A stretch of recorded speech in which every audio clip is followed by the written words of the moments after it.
Здравейте, група! Това е един наш проект Toyota Highlander, внос от Канада.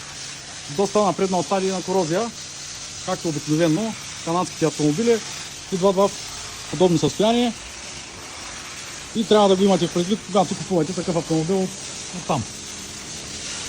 А това, което ние ще направим и това, което правим в момента, демонтираме доста части, всякакви пластмаси, подкалници, калобрани, аспоси, резервуари, брони, кори, всичко, което